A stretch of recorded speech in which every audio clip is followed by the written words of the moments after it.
What's going on, ladies and gentlemen? It's your boys over here at Three Man Weave. I'm your lovely co-ZD in the building with CJ. We coming at you guys live, man. It's Monday, May 11th. It's 8:18 p.m. Central right now. A little late for us, but we got a banger of a pod, man. We got the draft lottery results. Obviously, Wizards fans, hello. I said it on the threads, right? Yeah, Yeah. man. Shout out to Washington.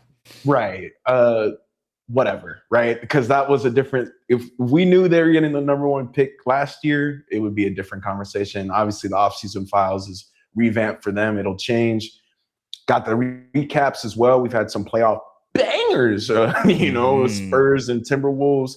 Last night, Wemby getting ejected and elbowing Nas Reed. We had Anthony Edwards go for 16 in the fourth.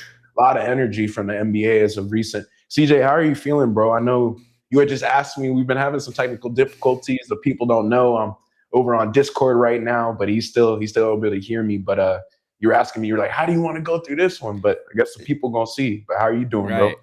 Man, I'm doing great, bro. Obviously up right now against y'all. We'll talk about that 3-0, but it's been good. Was able to hang out with the boys, watch some UFC fights, gonna hang out with my mom probably this upcoming week. It's just kind of our schedules are kind of hard to mash together since she is a nurse and she works like 6 to 6. So it's always kind of tough to, see what day matches up. But, it's been good. Can't complain.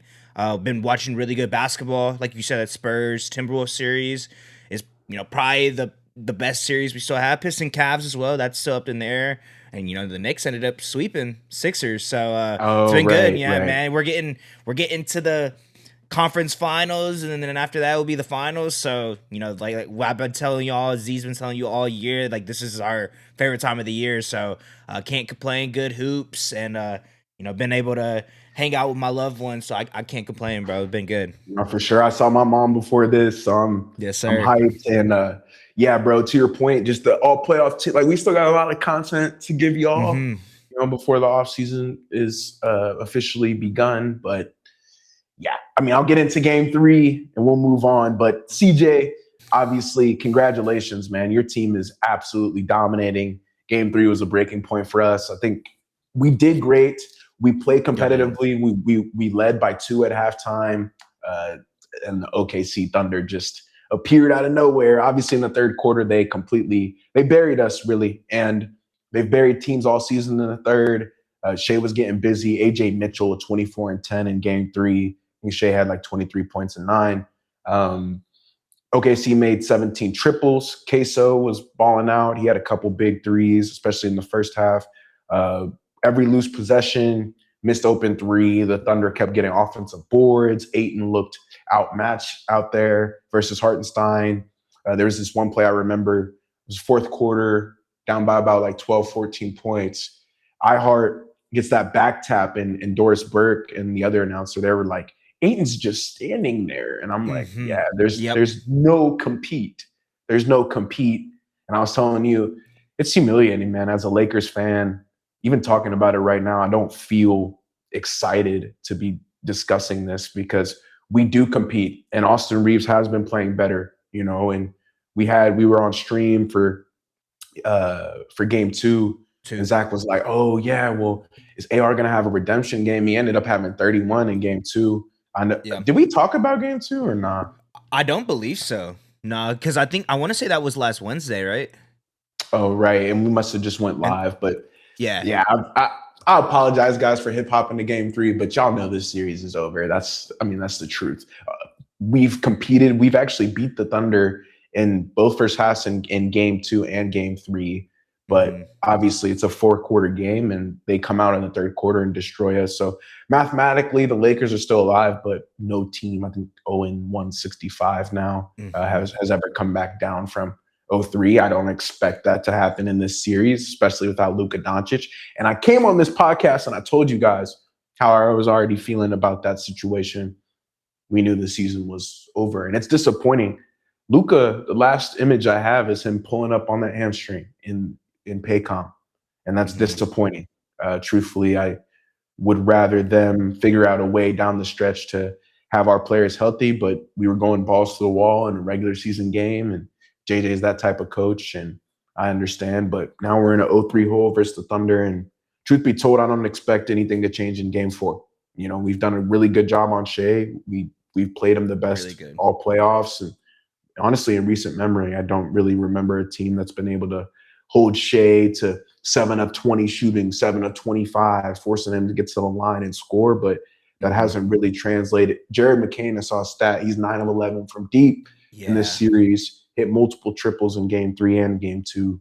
He's Hmm. been amazing. AJ Mitchell, once again, has taken the Hmm. cake for me on the OKC Thunder side in this series, contributing at a high level with J Dub out. I asked you, you guys even need J Dub for this series? And you said, nah, it's a break the wall situation. He hasn't checked in once. Once. Um, they don't need him. AJ Mitchell stepped up and been huge. And it looks like he wants to make one of my all playoff teams, man. I can't even believe that. But there's going to be a couple Thunder guys on there for me. But yeah, as a Lakers fan, there's not a ton of excitement in my voice, to be real. And seeing LeBron and AR, obviously they are competing and trying to score. Rui Hachimura, this series will go unnoticed for him, For but he has sure. been He's been a absolutely, but it's fine. It hasn't led to wins, and we don't deserve for that to be a big talking point if it doesn't lead to wins. So, I Mhm. hate saying that, but Rui has played his ass off, but it just hasn't equated to anything. So, disappointingly to say, the Thunder,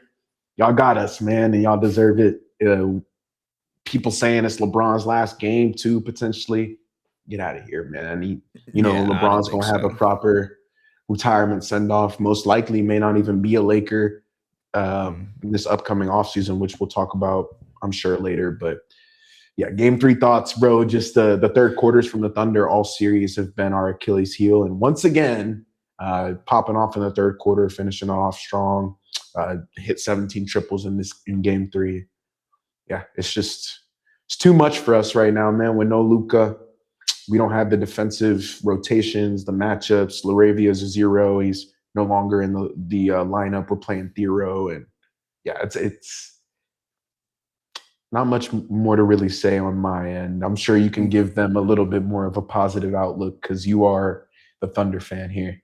Yeah, bro. It's you mentioned it, bro. The thing that I've actually been really impressed with the way that y'all usually start the game. You know what I mean? Like you mentioned, have had Shea kind of locked up, if we're being honest, for his standards at least. Like you said. I mean, I think he got 18 points in the first game, 22, and then 23 in the next. So you've been able to keep him in check. It's just been everybody else, bro. And like you mentioned, game two, that was the game that we were live on. That was the Jared McCain game. He was on fire. I think he had, 4 or 5 threes, whatever it was. And once he gets it going, and our bigs have been able to, y'all went. I'm kind of jumping around. Sorry, kind of all over the place. But game three, I remember there y'all had a small lineup of, I think, Roy and Braun was your front court, and Yeah, obviously Chet, Hartenstein, when they're on the court. Literally right when that happened, I was like, man, they're running really small right now.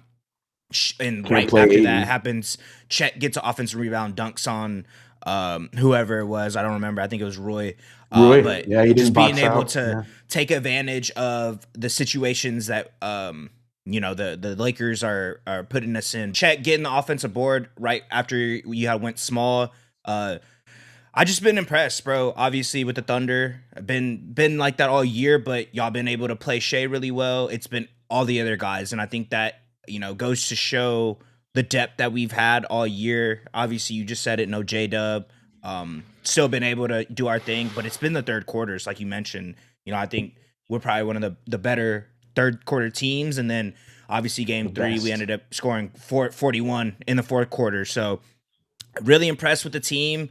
Um, I had said before the series started that I think y'all can get one.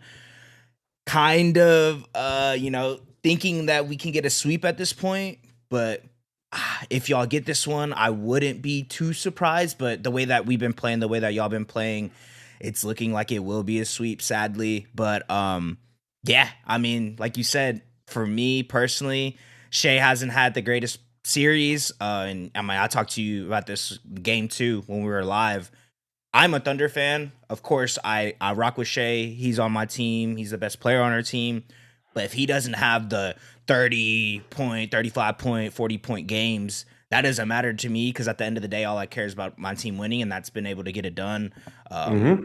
but it's been incredible. I mean, for me personally, of course, my team's been able to win and it really impressed me, especially from three. I think that, I've talked pretty, that's always been my concern for our team, right? Are we going to be able to knock our threes? Are we going to be able to, whenever we need to, because the way that teams play us, y'all, JJ has been able to have really good defensive schemes in the first half.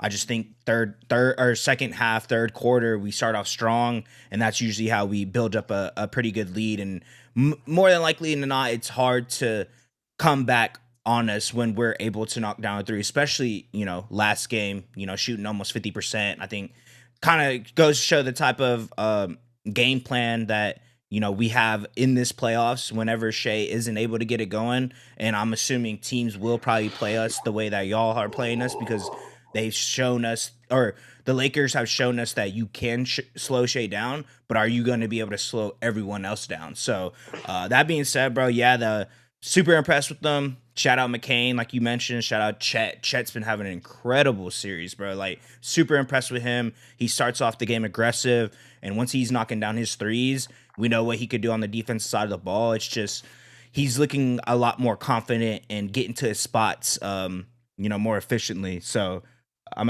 excited to see Yeah. what this game has, and obviously, No, yeah, I like you don't blame you. mentioned, like you I don't mentioned, blame you. more likely than not, probably gonna get a Sweep. sweep. But even if we don't tonight, I think we end up getting a game five, like I said at the beginning of the series. But incredible, like you said, Roy having a fantastic series, but that Yeah. will definitely get overlooked because of the series, what the series is at right now. But he's knocked down, bro. He's been incredible. So, but yeah, other than that, bro, I can't really say any more to compliment Yeah. the squad. And No, for sure. y'all started the games off great usually, so Yeah. it's not like I've been just like easy chilling the whole game or this whole series. You've competed with us, and I think that's something that obviously the series outlook of it, it'll get overlooked because it is a 3-0 lead right now. But you all have defended us pretty well for the most part. It's just the turnovers, and that's something that we mentioned all year. Once we turn Hmm. people over, we're able to run in transition and we're hitting threes. It's really hard to beat us when we're doing that. So yeah, man, Thunder, man, that's looking good. Props to you That's all guys. I can say, Yeah. brother. Yeah. Props to you. And uh just Jackson. I mean, we might have to draft a center this year. Even though there's not a ton available, we're picking out the Hmm. back. We're picking at the back end of the draft. So we'll have to find and really scout for that sort of talent to help Luca because no offense to Jackson Hayes and DeAndre Ayton, they're going to get cooked by Chet, and we just need better bigs. But those small ball lineup hasn't been effective. We haven't been able to box out. We've given up a lot of offensive rebounds, second chance points, led to a lot of threes. You brought him up, Jared McCain, but the zone looks okay. I'm not a big fan of it, but JJ's implemented definitely a good defensive game plan. But I believe in my heart that the Thunder are the far better team, and clearly just on their timeline, they're in their championship window. So you gotta. I saw Draymond Green had a comment, but it's like stop complaining like about the refs, about this, about that. If you can't beat them, then shut the up. Hmm. So I like that mentality. But let's get into the draft, man, and how that shook up for Wizards fans. You can tell. I heard it all throughout Washington, man. They were all over X. They were all over IG. All the Wizards fans came out of the woodworks, and rightfully so. I'll let you take it away, but Yeah. unbelievable. Shout out to the Washington Wizards, man, winning the draft lottery this year. And we've been talking about it all season. This is, one of the better draft classes we've had in a while. So, um, what this means for the rest of the league, man. The lottery gave Washington the number one pick, Utah number two, Memphis number three, Chicago, number 4, and the Clippers, number 5, Z, via Indiana. And this was, I was at work. I wasn't able to watch the draft lottery results. I saw um, NBA. They have like the channels on Instagram where they have everyone that's he follows them. They have them in like a group chat essentially, and they sent it. And I was looking through it. I was like, "Where's Indiana?" That was the first thing I noticed, and then I had to Google it honestly because I forgot about that trade. Z that they did with the Clippers, and it was top 4 protected this year. So Yeah, that being said, if I Indiana could have didn't get a sworn top 4 pick, they didn't do that. the 5 and on 5 to a 14, it was going to be the Wait, Clippers pick can we talk about that a little bit more? Also, for sure. the Wizards, whatever. We'll get to them in a second. The Pacers, I don't know if they understood the monumental shift that trade would make if it ended up flipping. It was a coin flip. Their GM Mhm. apologized. I know you might have seen that on X. He wrote an apology to the people, I think, of Indiana, but Ivica Zubac, that price tag, the number 5 pick, in my opinion, is not worth it. He's not a great defensive big, and he also can't shoot. So that Mm-mm. pairing with Tyrese Halliburton, in my opinion, is a bit fairy tale. And clearly it didn't pay any dividends for the Pacers, which Mhm. if you were to talk to me 6 months ago, I'd be like, they'll probably be competitive. Obviously, that changed 4 months ago. They decided to tank. If you would have asked me, I would have said they have a top 5 pick. That was before they made the Benedict Mathurin trade for Ivica Zubac. And now they have none. None. So what a disappointing season for the Pacers. One of the more disappointing ones that they've ever had. Truthfully, Yeah. no star, no winning, no nothing. And also, CJ, talk about Washington on topic 4 before we go into the rest of the league. For sure, for sure.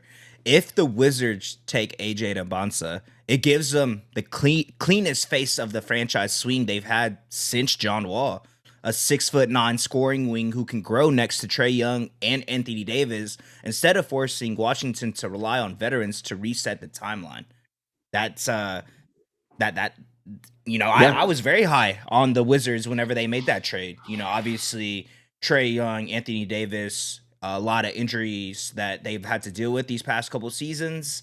Um, we know what they can be, but it was kind of what I thought the Mavericks would have been in this situation with Kyrie, AD, and then obviously not knowing that they were going to get the number 1 pick, but with Cooper Flag, it seems like this is kind of the situation that the Wizards are in now. So that being said, they have a franchise guy that they're going to be able to draft, and AJ, Trey, and AD, like we mentioned, and then Keyshawn George, Trey Johnson. They have such a good Bilal, they have such a good Mm. young core now to where I can see them in the playoffs or play in, fighting for a play in spot for sure. And whenever you have a guy of AJ's caliber, it's he can swing a franchise, bro. So I'm So glad that they were able to get that, and it's exciting. yeah. No, I hear you. And I got a story about Will Dawkins because again, I'm doing research, but if you guys don't know how the lottery works, the lottery is decided before the show. Okay. That's another, if you don't follow the NBA, you may not know that. You might think that they're picking the lottery as it's happening. That's not how it works. They go in the back room before, I think it's literally hours before, if I'm not Hmm. mistaken. They have the lawyers.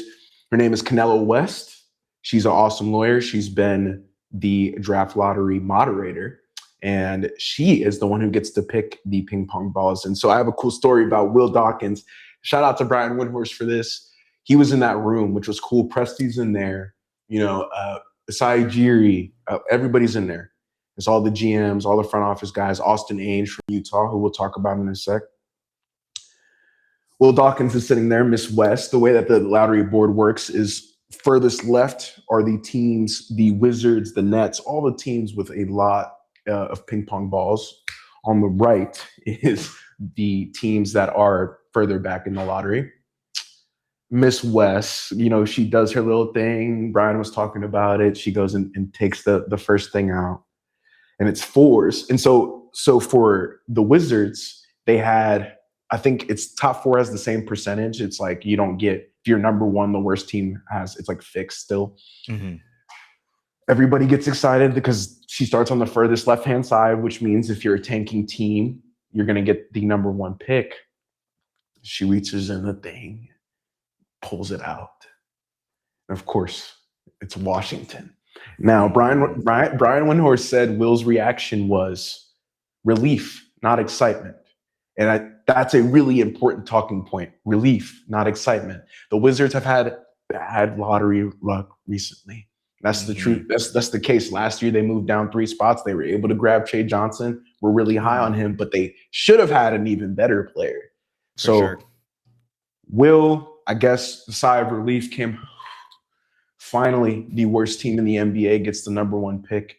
And to your point, whether they trade it or not, because I think that's another thing that's on the table. I'm not in the Wizards front office, but I've heard rumblings, right? That's why I'm saying I think that's a possibility, is they're able to package this number one pick for players and another pick later in this draft that could be really useful.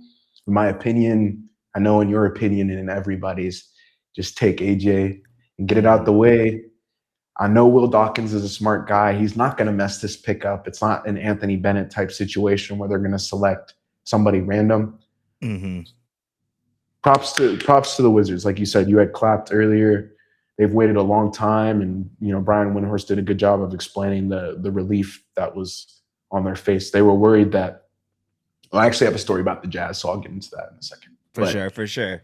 There's a team called the Thunder, and Sam Presti was in that room, side-eyeing a lot of people when Wendy was talking about it, because they could have gotten a top 4 pick. They ended up not getting it, and I'll add the story later, but you guys will see here in a second how that works out. Yeah. So going on to our next pick, man, at number 2, Darren Peterson to Utah would give the Jazz a dynamic lead guard who fits next to Lauri Markkanen and Triple J, raising their ceiling from interesting rebuild to a team with real playoff pressure in the West. We think we talked about that too. Even if obviously if they are 1, 2, they have a lot of dynamic forwards, Lowry, Triple J, Kessler, of course, but the fit for them, it was kind of leaning towards Darren Peterson in my opinion, but obviously AJ could probably fit there as well. It would be a crazy big lineup, but I think kind of fall into the 2. Obviously you want the number 1 pick, but 1 and 2 is kind of like 1A, 1B in my opinion in this draft. And with their fit, they have Keontae George, who's had an incredible season, breakout year. You're pairing him next to, arguably one of the best shooting guard prospects we've seen in a long time. I think that's going to be an incredible fit for them. So now you have 2 dynamic, guards that can score at any level, pairing them with the Triple J, Lauri Markkanen, Walker Kessler, Ace Bailey. Haven't brought him up at all this whole time, but they're looking good, man. So, it's dope seeing them be able to get a good pick because they've also fallen a lot in recent drafts. So getting the number 2 pick, getting Darren Peterson, more than likely, I think that would be a great fit for the Utah Jazz as well. Yep. And Austin Ainge, once again in the room, going back to the war room. Miss West did a little showmanship. So she pulls the thing out of it, right? She walks to the far right side. And this is where Sam Presti starts smiling. It's Wendy said, because here we go, right? For people who don't know, Utah has top 8 protected. If they would have fallen out of, and Utah finished in 5th in the lottery or 4th in the lottery. If they would have fallen out of that position, they could have easily conveyed that pick to the Thunder. The Thunder could have had 2 top 10 picks. So Presti's smiling because it's on the further right side of the board, which means Clippers, all the other teams that are, they were fringe lottery, right? Miss West goes back to the left. So she did a little pump fake. Because that's not who's picking here. So mind you, Wendy was talking about it, and he said, as soon as Miss West opened the card and said Utah, Austin Ainge said, yes. He said yes in the room. And I get it. Like you brought it up. They have not ever picked one. They're always moving back. And they tanked. Let's be honest. They were fine. They were one of the only teams fined for the anti-tanking league policy that was instilled a couple years ago. And here they are. with a core roster. You brought up Keontae George and Jaren Jackson Jr. and Lowry. The Jazz could also trade this pick if they so choose. We wouldn't do that, taking, either AJ or Peterson, because we assume on this show Peterson or AJ will be at 1 or 2, right? So in this case, in our mock right now, we have Peterson going 2 to the Jazz. The Jazz take him. He gets a lot of value. They get a lot of value with him. Athletic guard who's willing to work. He's a workhorse. He's always in the gym. If he can add a little bit more to his three-pointer, obviously the stuff off the court, the creatine cramping, whatever that was, I don't know if that seemed very one-off. I don't think that's in his character per se, being injury prone, right? Whatever they call it. But very interesting reaction from Austin Ainge there to CJ's point. Just goes to show you some of the stress and a lot of just pressure that these teams were under to get top 4, top 3 picks. And the Jazz and the Wizards were 2 of the teams with the most pressure going into this lottery. And like I said, Austin Ainge said, yes. Like you just don't see that from, grown people getting paid millions of dollars. And clearly there's something we don't know that's happening. I think to your point, they'll go with Peterson. I'm sure they're going to talk to the candidates that they might draft and figure out who they're going to take. But awesome stuff from Utah. Congratulations to that. Yeah. Going at the third spot, Cameron Boozer, man, to Memphis would help the Grizzlies replace front court production with a high IQ, physical forward who can score, rebound, and stabilize a roster moving into a new phase. I think this is a good spot for him as well. They have had a lot of turmoil, a lot of people leaving. You still have Ja there. We don't really know what that's going to look like, but Cameron Boozer, they're going to find a home for him. I was about to say that I think they're going to trade. Yeah, it makes sense. Just do a complete rebuild. Kind of move past that whole era. Of course, it was great for Memphis for a year or two, but it didn't end up working out. You trade Desmond Bane, you trade Triple J, looking like they're probably going to trade Ja in the foreseeable future. But getting Cameron Boozer, man, I'm not the biggest Duke fan, but seeing what he's able to do, just do it all forward. He's more so, I wouldn't say a traditional, because he's not a straight back to the basket, but he can play back to the basket. He can stretch the floor. And, like I just mentioned, a high IQ player for them, pairing him next to Edie and, Jalen Wells, Gigi Jackson, Cedric Coward. They got a good young team moving forward, obviously figuring out where Ja's going to go. Hopefully they could get, more draft picks and another player that they could plug into the situation they got. Obviously, not really assuming that they're going to be competing for play-in spot, but I think they could be a good, young, exciting team to build off of for their future. So getting that third pick for Memphis, man, that was huge for them. And again, going back to the room, Zach Kleiman, for people who don't remember this, the Desmond Bane trades, the Jaren Jackson Jr. trades, all those picks will convey one day. And Wendy was saying Kleiman was smiling ear to ear as well. Showed a little bit less emotion than Austin Ainge with the full out yes. Yeah. But he said Kleiman was extremely happy as well, having picked this high since Ja Morant, of course. But the Grizzlies, they passed the Kings in this one. I was disappointed not to see Sacramento here, who I would love to cheer for and who moved back in this draft. And I feel bad for the Nets and Sacktown, and we'll get into some of the losers. But the Grizzlies are a winner, and they will continue to win. If you look at their war chest of draft picks, which we'll get into in the offseason files, regardless of trading Ja Morant or not, which will only give them more value in return, their future looks great. 2030, 2032, all the way out there, if you're willing to look that far. And Zach Kleiman clearly understanding, again, go back to the word pressure. Pressure for a GM is you haven't gone to the playoffs and done anything, and you haven't won a championship. Pressure for a player is fourth quarter game on the line. We're in game 3. It's 2-1. This would make it 2. Or sorry, it's 1-1. This would make it 2-1. That's pressure for a player. It's a little bit different scenario if you're in the front office. So Kleiman's felt a lot of pressure recently to help the Grizzlies get out of the hole that they've been in since Ja said they were fine in the West, which clearly wasn't true. But yeah, again, this is a interesting spot to be here. They can take Wilson or Boozer. Not mad at you if you want to put Wilson here, but Yep. Our belief is that they will go with Cameron Boozer. Why, you might ask? Well, it's a great pairing with Edie. It's a dominant Mhm. front court right there when healthy. You got a 7'2" guy and then a 6'11", 7-foot guy who's very polished, who can shoot a little bit better. It's going to be a dangerous combination. So shout out to Zach Kleiman. I'm not a Grizzlies fan, but he's done a great work over the last 2 years, especially with the Desmond Bane trade and getting 4 first-round unprotected picks from the Magic. Oh yeah. Oh yeah, man. And at number 4, this is my guy. I'm a Tar Heels guy, so we got Caleb Wilson right here to Chicago. Would give the Bulls a long, athletic defensive forward, which matters for a team still trying to find a real identity around Giddy and Buzelis. Uh, Versatility and a two-way consistency.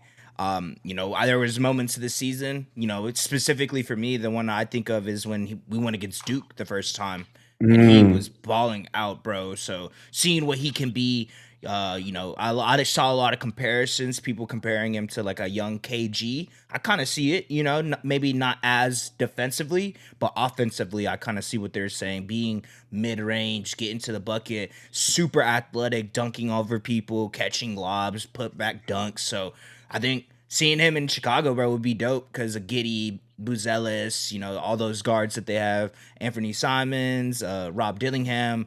They're working towards what I said, rebuilding, retooling their roster, and getting a good young forward. Obviously, I think broke his hand, so we don't know what that looks like. But like we just mentioned, him at 3 or 4, that's kind of where we see his talent, his potential that Caleb Woodson can have is remarkable. So having him in Chicago would bring a lot of juice to the city, and Mm. already a good young roster. Certain points of the season competing. If you could get someone who is a defensive forward that can score as well, I think that's going to be a great pairing for them, man. So, kind of reiterating myself a lot, but a lot of these teams, top 5 specifically, especially with our next one that we'll bring up, they're positioning themselves very well to do. Get a good player, get a that will be able to contribute, right away. So shout out to Chicago, Caleb Wilson. Was there anything Yeah, else you wanted to say about? there was a redraw here. Utah got selected again, so they had to do it one more time. And Miss West did the thing again where she went right and back left. Bryson Graham was in the building, the new VP. He was the Mm-hmm. representative in that one.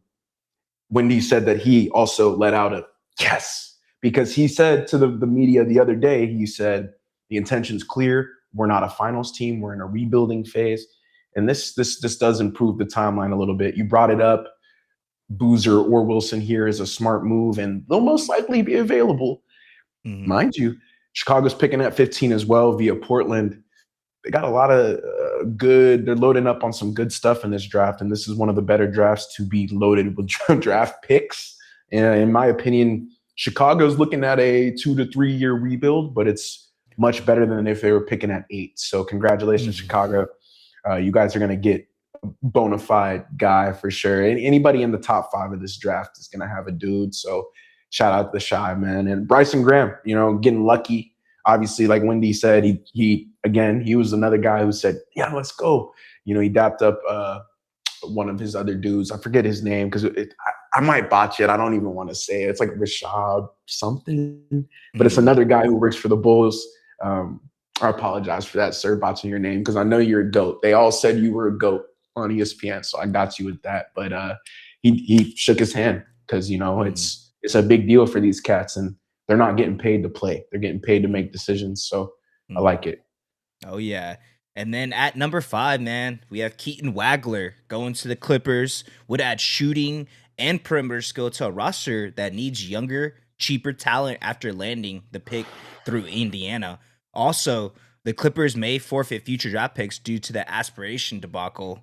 We Oh, still oh don't know gosh. what that we still don't know what that looks like. We haven't really heard much about it. Pretty sure we're going to hear about it, in the coming months, and specifically in the off season. So stay tuned for that. We'll keep y'all updated. But Keaton Wagler, bro, what he was able to do at Illinois, kind of bursted onto the scene. He was a good young Mm-hmm. prospect, kind of 15, 16 a late game. right later on to the season of the college basketball season, he really started to step up his game. Really in the tournament, we were able to see what he was able to do, be kind of dominant, for a freshman guard, and being a taller, bigger guard can kind of, not the greatest shooter, but is a gets everyone involved, can get to his shot He pretty can easily. guard. So, and for the Clippers, Darius Yeah. Garland, Benedict Yeah. Mathurin, now you're Right. adding Keaton Wagler.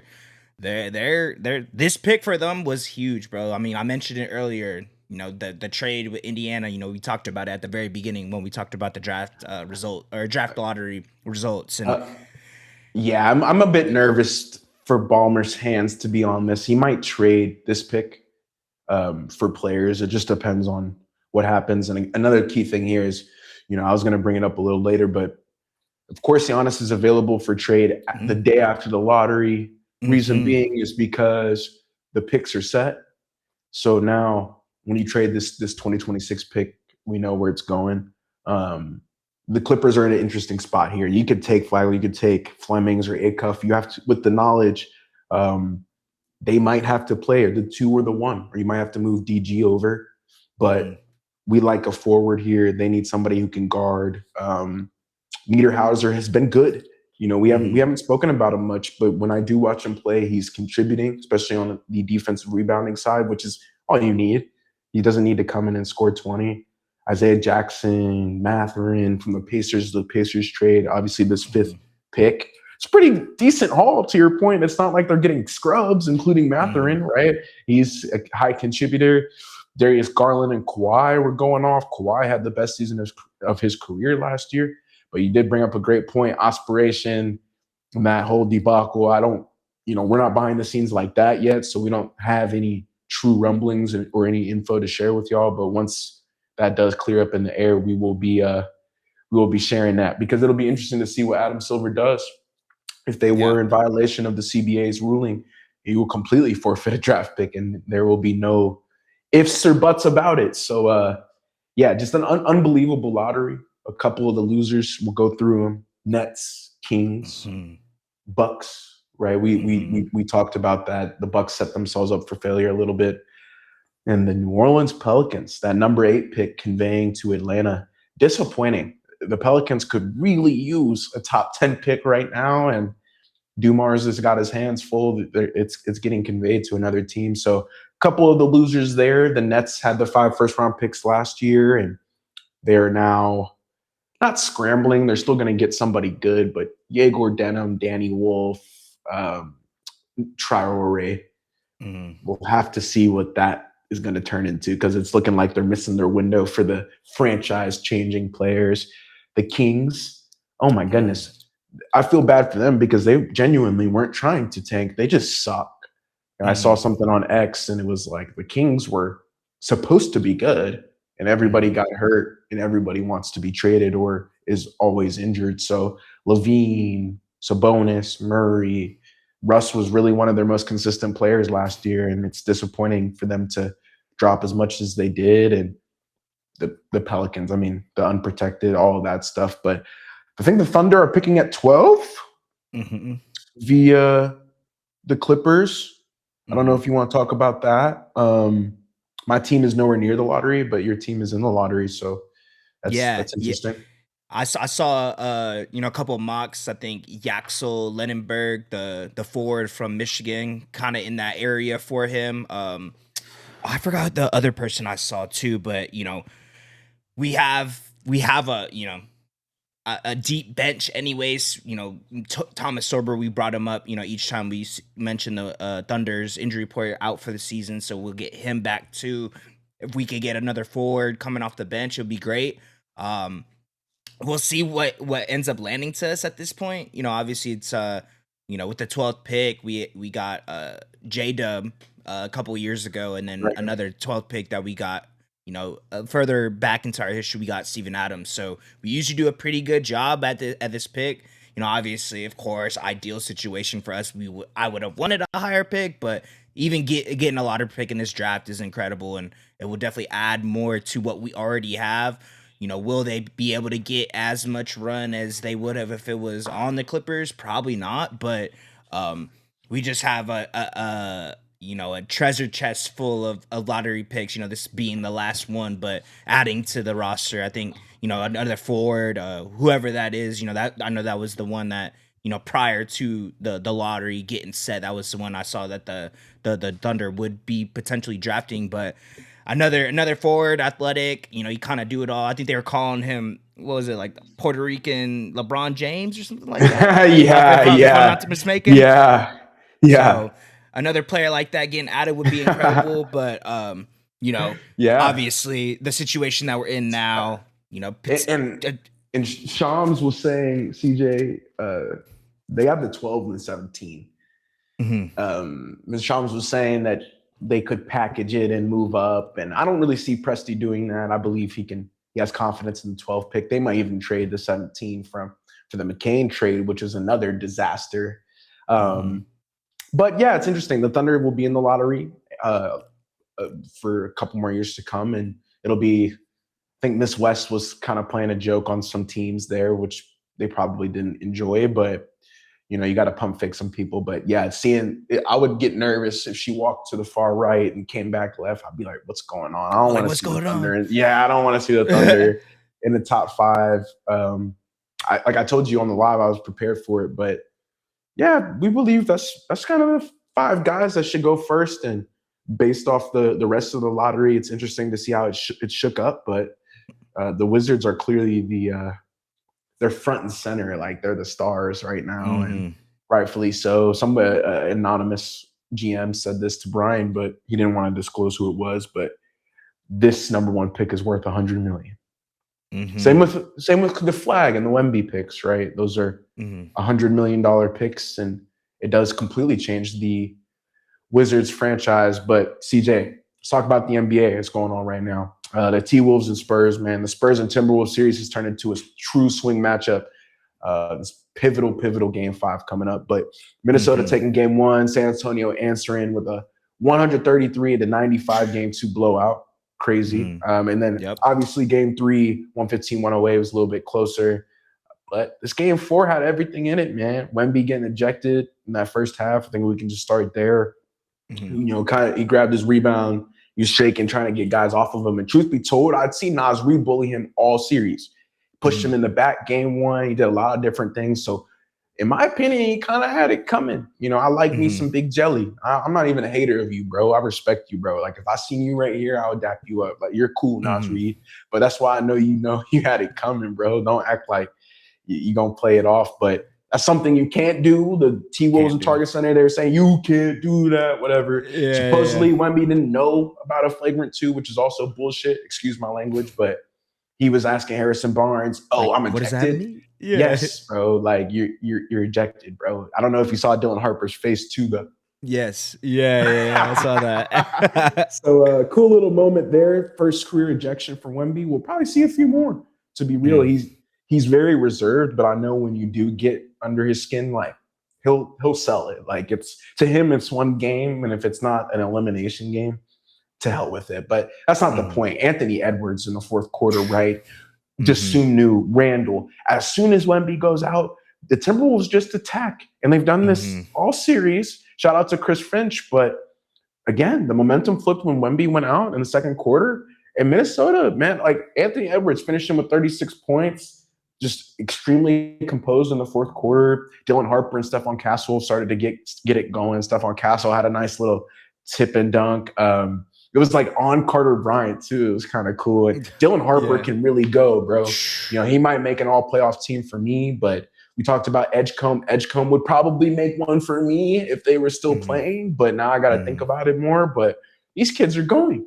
It's not like you can't trust Dylan Harper in a real scenario against great guys to score. And Luke Cornett, I know y'all didn't win, but to come in game 4, iced, he's probably playing 5 minutes in spurts right now because Wemby had that 36-point, 15 board, 5 block performance in game 3. Like, they don't need Cornett, right? I know Mitch Johnson, I know, is telling Luke Cornett, yo, be ready whenever you do go, right? Today or yesterday, he had to go, bro. And he looked great. He's doing okay on Gobert. I thought he would struggle, but it didn't look like he was struggling. And just for me, in the fourth quarter, just scoring those 16 points, tapping Mitch Johnson on the chest, just telling him it was kind of a reminiscent of Kobe Bryant, man. And had to go to the back and get oxygen. He was balling out so hard, and that's been the thing for me and you. We said it. The series really swung when he got ruled in so early. And if Anthony Edwards is here, it's just hard for me to believe that the Spurs will win. I hate to say that to you guys. Y'all are probably the better team. Y'all just don't have the player that's been there before. And you start to see that in situations where, of course, Wemby was out. But even if Wemby was in, I still believe the T-Wolves would have gotten this W. So Randall's been awesome. Desumnu's been awesome, who I've been extremely excited about. Bones hasn't played a ton in this matchup. Obviously, the defensive issues are something Chris Finch doesn't enjoy. But Mike Conley, their supporting cast, just brilliant from the Spurs and the Timberwolves right now. It's the best series that's still going on, in my opinion. So we've been watching it closely. I love it. I love it. Yeah, it's been incredible, bro. And, obviously, I said this too. I didn't say it on the pod because obviously it was, over this past weekend. But whenever the Spurs won Game 3, I was like, just seeing the way that the Timberwolves were playing, I was like, man, I think they could get Game 4, bro. Like, regardless, like obviously, I didn't know Wemby was gonna get ejected, but just the way that they were playing, they were able to keep it close.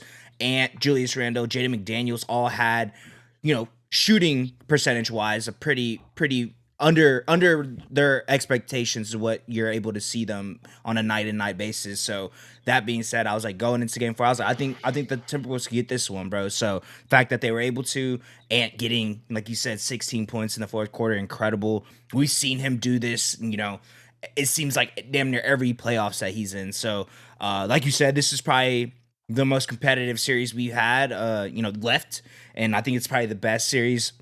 Seeing the young players, Stephon Castle, Dylan Harper, Carter Bryant, bro. Carter Bryant's been able to play really good minutes in this series, hitting a couple threes, playing defense. They're deep. They have the Vassell, yeah. Keldon Johnson hasn't really been having the type of series that we expected him, especially coming off of a 6 man of the year but just seeing what, experience versus youth, right? That was kind of what heading into the playoffs that, it's always a thing. It's always a thing until you prove people wrong. And obviously the series is not over, but Timberwolves, man, they've been here. They've been in these situations. They've been able to come back, 3-1 against the Nuggets a couple of seasons ago, win that Game 7 down 20. They've been in these type of environments. So that's why I said this was going to be a great test for them, regardless of the seeding, regardless of what what their ranking is in the West.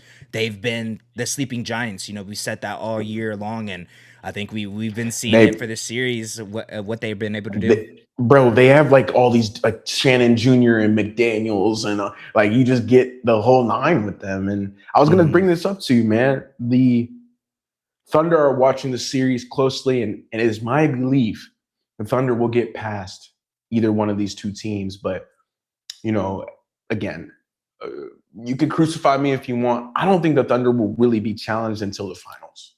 So we'll see. I believe this series is just helping the Thunder out a little bit, tiring these teams out. Beating each other up. Right, beating each other up. And that's the way I see the playoffs. Like, that's really how you got to think about it. If one series is really competitive, those guys are going to be playing 40, 45 minutes, competing at a high level. And I misspoke earlier. Wemby had 39. He won 13 of 18, not 36. He had 3 more than that. So guys are going for 40.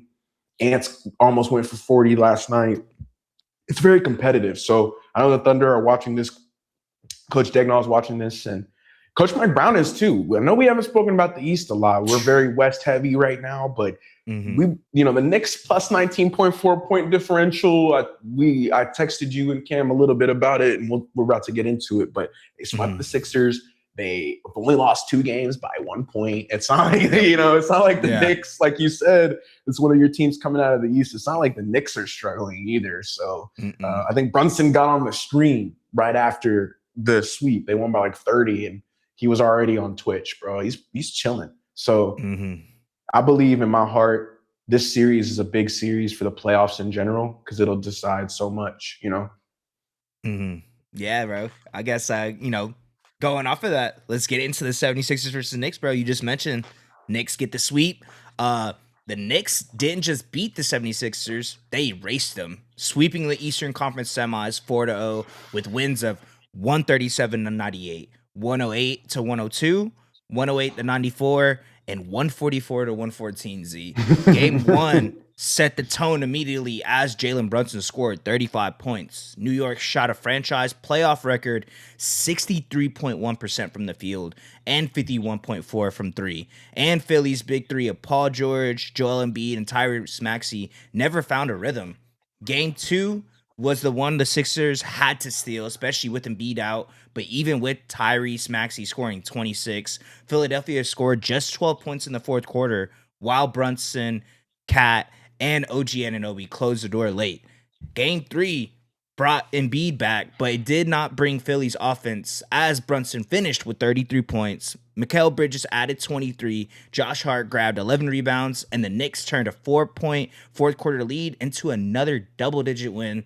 Then, to wrap it all up, man, game four became a complete 3-point avalanche with New York tying the NBA playoff record with 25 made threes. Deuce McBride scoring 25 in place of the injured Anunoby, and the Knicks Mm-hmm. leading 81 to 57 by halftime. Z. What went wrong Yeah. for the Sixers was bigger than one bad shooting night. They couldn't consistently defend the arc. Their stars were either hurt or inefficient, and their half-court offense never put enough pressure on New York's defense. Embiid, Maxey, and George give Philly enough talent to be dangerous, but in the series, they never looked like the more connected, sharper, or tougher team. For the Knicks, this was just not a second round win. It was a statement that Brunson is Mm. controlling playoff games, their depth is real, and New York looks like a team fully capable of reaching the NBA Finals, Z. Yeah, they do, man. And to your point, just I think it's more about the Sixers Mm-hmm. and Embiid. Embiid had a dope response, though. I think in Yes. the exit interview, he was just saying Mm-hmm. like, for me, it's been a success because y'all got to remember, even going back to that offseason article, the summer of Joel Embiid, what that's going to Yep. look like and how many games is he going to go. He didn't play like 60 games this season. I think he played 38 or 40. It was on Mm-hmm. the lower end, but still, to give you 34 in a closeout game, he had one of the best playoff runs I've seen from him in his career. He was just talking about reflecting on, yeah, so what? We didn't win. We weren't ready to win. Clearly, they're a better team than us, and it's tough for. He was talking about how it's tough for him to hear the like getting booed and stuff in Philly, and he was Mm-hmm. saying like it's just tough to bring any life to a city that's they're not really supporting their squad. But shout out to the Knicks, man. Props to OG Anunoby and McCall and Mike Brown really had a great game plan. Slowing down Paul George was a big focal point for them. They knew Maxey and Embiid would get theirs, and Edgecombe and Paul George didn't do enough. That's the truth. Mm-hmm. I heard VJ speak on it. He said he'll come back ready to shoot, and he knows how tired he'll be at this point in the season. He was talking about that. He didn't expect for his legs to be gone, but his Mm-hmm. game 94 or 93 or whatever, it just gets tough. So the Knicks, their point differential says they're a great team. We've seen Karl Anthony Towns become a great facilitator as well in this playoff run. Mm-hmm. Brunson scored a lot more in this playoff series, averaging over Mm-hmm. 26 a game. Um, Everything's firing all cylinders for New York. I'm not a Knicks fan. They're rowdy. If it was Knicks Lakers, I'm the Knicks. Like the Yeah. Knicks, my goodness. But to see them good is good for basketball, and we've talked about Mm-hmm. that too. Seeing Jalen Brunson becoming one of the best Knicks legends in our eyes has been dope. But really, the supporting cast like OG Anunoby for me, I think I spoke about it last pod, but he's been the X factor in this playoffs, just giving them 20 and 8 with great defense and Deuce McBride. Shout out to you, bro. I know you're always ready to Mm-hmm. go, hitting those triples. You're talking with JB. You look good, man. I know you don't always go in the game and check in for as long as you should be. And that's another player who the Knicks, they drafted James Dolan, and thank God they kept one of the only guys they kept, but he's ended up turning out pretty good for them. And he looks happy to be there. So This was more about the Sixers. I don't want to make it too much of like a disappointing talking thing. So I'm trying to talk good about the Knicks, but truthfully, they never were. They were never like throwing off their game at The all. game. It's not like the Sixers ever competed at a high level and brought a game into overtime or whatever. They literally lost by 30 in a closeout game. So it's Daryl Morey has a lot of work to do, starting with that bad front office trade and trading Jared McCain. Again, Kelly Oubre, Quentin Grimes, unrestricted free agents. Where did those guys go? They can't lose those dudes if they want to potentially beat the Celtics again in a playoff series or the Knicks. But again, plus 19.4 differential. I'm sure it's higher now because of that 30-point W.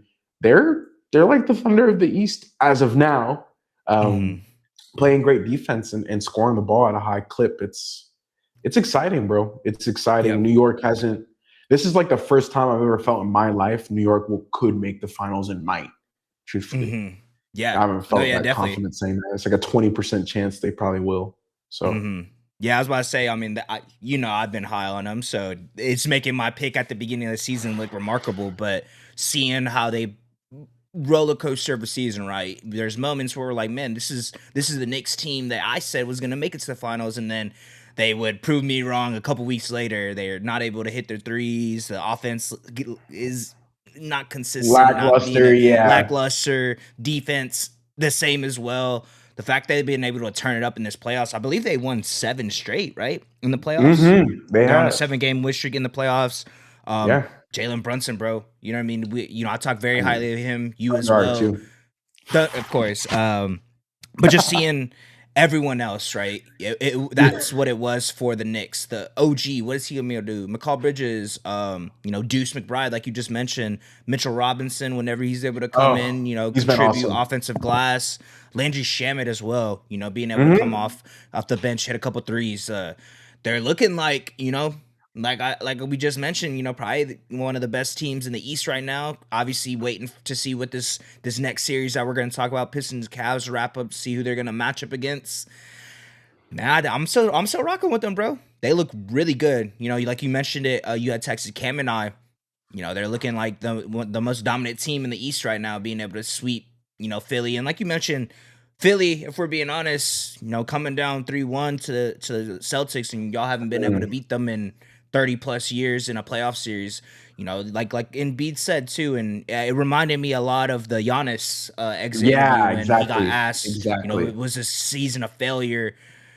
Of course it is a failure. You want to make it to a championship, you want to win it, but realistically, the circumstances they've been in, a lot of injured players, Joel Embiid being that guy, PG, obviously with the PED situation, getting suspended for 25 games. Joel Embiid, him saying that this was a successful season in his eyes. I mean, I agree, man. Like you just mentioned, it's the health, right? He had 2 surgeries this year. Him coming back, obviously not being able to play every single game, but when you had him, he was able to get it done. So, give you a lot. I agree. I give credit to them because I'm gonna be honest. I didn't expect them to be even advancing to the second round. So the fact that they were being able to come back 3-1 to the Celtics, who've had their number, like I mentioned earlier, for the past 30 years as a franchise, is incredible. So, shout out to Philly. Obviously, not where you want it to be.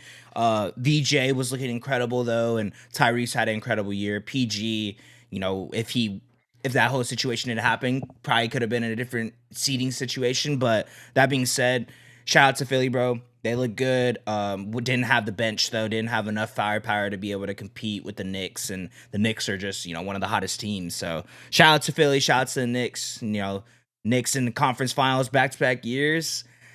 It's looking good for them. Yeah, we got to start addressing them as a elite contender because truth be told, that's what they are. And to your point, man, just the Embiid story, it'll be interesting to see what they do next year with no pick and the max is starting to kick in. And they owe Maxey, Embiid, and Paul George a lot of bread. But let's recap Game 3 from the Pistons Cavs. Unbelievable. I don't want to start at the. I won't. We'll get into this. So Game 3 gave Cleveland some life, bro. Donovan Mitchell exploded for 35 and 10 boards. Harden scored 7 of his 19 points in the final 90 seconds. Again, Yes. hitting that huge three that should have been an and one, mind you. In the Yes. last 2-minute report, they said that was a clear foul by Tobias Harris. But again, you've talked highly about James Harden, and so have I. But for people who may be haters, these are the games that give you the James Harden bug. It bites you. Mm-hmm. You can't get out of it. Mm-hmm. Ashley Shamedy after the game asked him, "Oh, what did you think about all the chatter?" He said, "What chatter? What chatter? I Yeah. really do this, man. Like I'm Yeah. not out here playing for money, and I'm not out here playing for fun. Whatever. I'm playing for keeps. I'm not trying to go home and." I believe when James Harden plays like this, the Cavaliers are dangerous. So shout out to him for doing that. The Cavs closed on that 12-5 run, CJ. So that was interesting. Mm-hmm. Unfortunately, some things have gone wrong for Cleveland. Turnovers, some rebounding.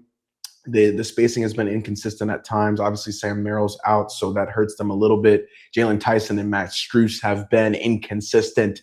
At times, they give you the 20 points and they hit 4 threes, and then other times they're nowhere to be found. And the Mobley-Allen front court, it's Bill Simmons was talking about it. I'll give you credit, Bill, because I brought this up to CJ. But is Evan Mobley a max player? We don't know. We don't really know. And it's because he's on a team that we spoke about it already, but the two ball dominant guards, it's tough.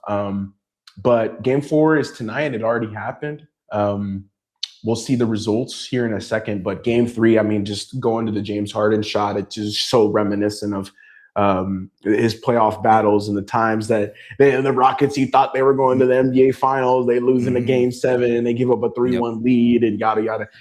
I mean, this is the James Harden that we know and love. When he's playing like this, it's hard for me to see how the Pistons will beat them because truly the Pistons have a great defense, but I've also noticed that they're not super deep. Bickerstaff's playing 7 guys, right? So guys get tired, 8 guys, I think. So guys get tired.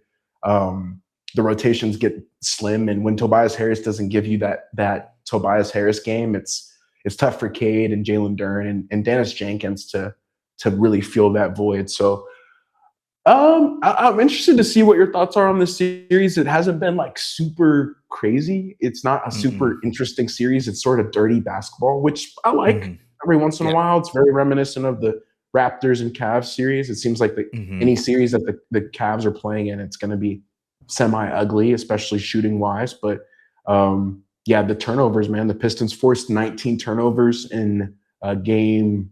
I think it was game 3 as well. So, again, just you got to cut that down. Harden has been the main contributor to that, but he said that it's on him. But, yeah, I mean, I'm still rocking with Cleveland. So, Cavs corner, I got you. In my opinion, Detroit might sell this. The 7 games versus the Magic, in my opinion, is a lot more impactful than people realize. Just the miles on your body, playing all those minutes, and Orlando did a good job of pushing them to the brink. But we're now in a situation where it's James Harden and Donovan Mitchell or bust, which is well, I don't know if Cleveland was expecting to have James Harden, but it is a situation that they are fine with losing in. If it's on Donovan Mitchell and James Harden's shoulders and they go out swinging, being a second apron team, not having a ton of lottery picks, none really. It's Cleveland's in an interesting spot because we know that they're in one of the worst financial situations in the league, and they're really playing for all their marbles in this window right now, which is disappointing because it's owned by the Thunder. So even if they do get to the finals, they got to beat OKC, which I don't foresee happening. Difficult times for the Cavs. I'd rather be in the Pistons front office because they're earlier on the timeline. But when you got Donovan Mitchell, who's playing out of his mind, giving you 35 and 10, and then obviously James Harden coming, backing you up and saving the day, scoring 7 points and going on that 12-5 run. It's a toss-up. This one is tough for me to decide who will win. I believe it'll go 7, though. So we'll see. We'll see. Yeah. My only main takeaway from this series so far or this playoff specifically for Cleveland, is Cleveland going to be able to win on the road? You know what I mean? That's kind of my thought. Like, obviously, going down 0-2, it's looking like, spoiler alert, they'll probably win this game, but can they win game 5? You know what I mean? Can you win 3 straight? have that home court advantage. That's my main problem, or not problem. You know, I guess yeah, Concern. problem that Concern. concerned that I have for Yeah. them because they play so It's well a at problem. home. Yeah. The bench players, like you said, Max Strus, Jalen Tyson, super inconsistent, but when they do have it going, it just adds more firepower to their roster that they have already. Bro, Mitchell went But for 40. sheesh, yeah, Man. So I mean, like yeah, you it's on said, it. Yeah, it's on there. we know what Donovan Mitchell, we know what James Harden's going to be able to do. Are they going to be able to do that on the road when your role players aren't That's a able to good hit their point. shot so easily? That's was my main concern, just because I feel like that's been something for them that they've been struggling with this whole playoff series, especially going against Yeah. Toronto. Yeah, Trajan Langdon's done a good job too, like getting again Sar Thompson in the building who can guard Mm-hmm. all five guys, and they're very defensive focused. You said Motor City's the land of defense, so Mm-hmm. yeah, I didn't really think about it, but Game 5 at home, that swing game, I believe the Mm-hmm. Pistons should win that game. So that's a really Yeah. good point because we'll see if the Cavs can redeem themselves. And I think in a Game 7 though, I'm taking Donovan Mitchell over Cade just because Mm.